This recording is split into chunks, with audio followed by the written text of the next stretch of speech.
ഇരേറ്റുപേട്ട magistrate കോടതിയാണ് അദ്ദേഹത്തിന് ജാമ്യം അനുവദിച്ചിട്ടുള്ളത്. അതിനുള്ള സന്തോഷം രേഖപ്പെടുത്തുന്നു. ഇനി ഹൈക്കോടതി പരാമർശങ്ങൾ ഉൾപ്പെടെയുള്ള കാര്യങ്ങളെ സംബന്ധിച്ച് മേൽക്കോടതികളെ സമീപിക്കും. ഇപ്പോൾ അദ്ദേഹത്തിന് ജാമ്യം അനുവദിച്ചിട്ടുള്ളത് ഇനി മെഡിക്കൽ കോളേജിൽ എത്തിയതിന് ശേഷം അദ്ദേഹം സ്ഥിരമായി ചികിത്സിക്കുന്ന ഹോസ്പിറ്റലിലേക്ക് അവിടുന്ന് മാറാനാണ് ഉദ്ദേശിക്കുന്നത്. എന്ന് വെച്ചാൽ മെഡിക്കൽ കോളേജിലെ ചികിത്സ മോശമാണെന്നുള്ള അഭിപ്രായമൊന്നും പറയില്ല. അദ്ദേഹത്തെ സ്ഥിരമായിട്ട് ചികിത്സിക്കുന്നത് നമുക്ക് അപ്ഡേഷനെല്ലാം നല്ല അതുമായതുകൊണ്ടാണ് പാലായിൽ മാർസ്ലിവ ഹോസ്പിറ്റലിലേക്ക് അവിടുന്ന് ഡിസ്ചാർജ് ചെയ്താൽ നമ്മൾ ഡിസ്ചാർജ് ആവശ്യപ്പെടും, എന്നിട്ട് അങ്ങോട്ട് മാറ്റാം എന്നാണ് വിചാരിക്കുന്നത്. കണ്ടീഷൻസ് വന്നിട്ടില്ല. സ്വാഭാവികമായിട്ടും ജാമ്യ വ്യവസ്ഥകളുണ്ടല്ലോ, തീർച്ചയായിട്ടും. അല്ല, അവിടെ ഇപ്പോൾ അവരുടെ ഫൈൻഡിങ്സ് ഉൾപ്പെടെയുള്ള കാര്യങ്ങൾ കണ്ടതിന് ശേഷം ഡോക്ടറുമായിട്ട് സംസാരിച്ചിട്ട് എന്ത് ചെയ്യണമെന്ന് ആഗ്രഹിക്കും. നമ്മൾ ആഗ്രഹിക്കുന്നത് പാലായിലെ മെഡിസിറ്റിലേക്ക് മാറുക എന്നുള്ളതാണ്. കാരണം അദ്ദേഹത്തിൻ്റെ ചികിത്സ സാധാരണ ചെയ്തുകൊണ്ടിരിക്കുന്ന അല്ലെങ്കിൽ അദ്ദേഹം കൺസൾട്ട് ചെയ്തുകൊണ്ടിരിക്കുന്നത് പാലായിലെ മെഡിസിറ്റിലാണ്, മാർസ്ലിവയിലാണ്. അങ്ങോട്ട് മാറാമെന്നാണ് വിചാരിക്കുന്നത്. ഇനി ഡോക്ടറെ കണ്ടതിന് ശേഷം തീരുമാനിക്കും. അന്ന് ഇന്നലെയും ന്യൂറോയുടെ കൺസൾട്ടൻസി അതുപോലെ കാർഡിയോളജിയിലും ഒന്നും ഉണ്ടായിട്ടുണ്ട്. അപ്പോൾ അതൊന്ന് കഴിഞ്ഞിട്ട് തീരുമാനിക്കാം.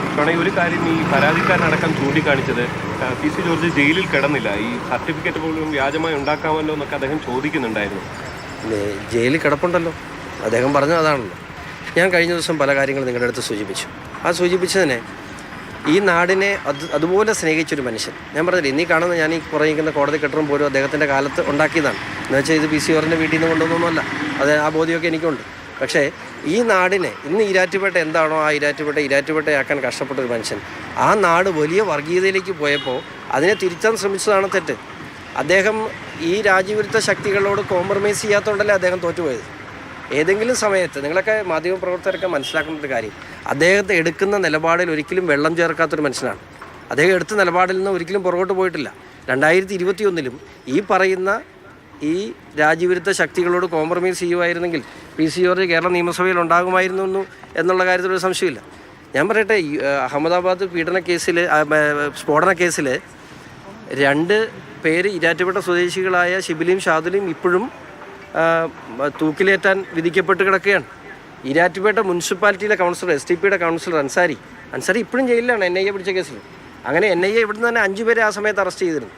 അപ്പം ഇത് ചൂണ്ടിക്കാണിക്കാൻ ഒരു രാഷ്ട്രീയ പ്രവർത്തകൻ അവകാശമുണ്ടോ ഇല്ലയോ, അതാണ് ഇവിടുത്തെ ചോദ്യം. അദ്ദേഹത്തിൻ്റെ ഭാഷ, അദ്ദേഹം ഉപയോഗിച്ച ഭാഷയെ അദ്ദേഹം തന്നെ തിരുത്തി പറഞ്ഞല്ലോ, ഞങ്ങളാരും തിരുത്തി പറയേണ്ട കാര്യം. അദ്ദേഹം തന്നെ ആ ഭാഷയിൽ ഏതെങ്കിലും ഈ രാജ്യത്ത് ജാമ്യത്തിന് ശേഷം സംസാരിക്കുകയാണ്. ജാമ്യം കിട്ടിയെങ്കിലും പി സി ജോർജ് പറയുന്നതിനെ നേരിട്ടല്ലെങ്കിലും ന്യായീകരിക്കുകയാണ് മകൻ ഇപ്പോൾ ചെയ്യുന്നത്. അദ്ദേഹം SDPIയുടെ ഒപ്പം ഉണ്ടായിരുന്ന കാലത്തെടുത്ത നിലപാടും ഇപ്പോഴുള്ള നിലപാടും തമ്മിൽ വലിയ അന്തരമുണ്ട്. SDPIയുടെ വേദിയിൽ ആദ്യമായി അവർക്ക് സാധുത നൽകിയ പ്രമുഖ രാഷ്ട്രീയ നേതാവ് പി സി ജോർജ് ആണ് എന്നുള്ളത് വേറൊരു കൗതുകം.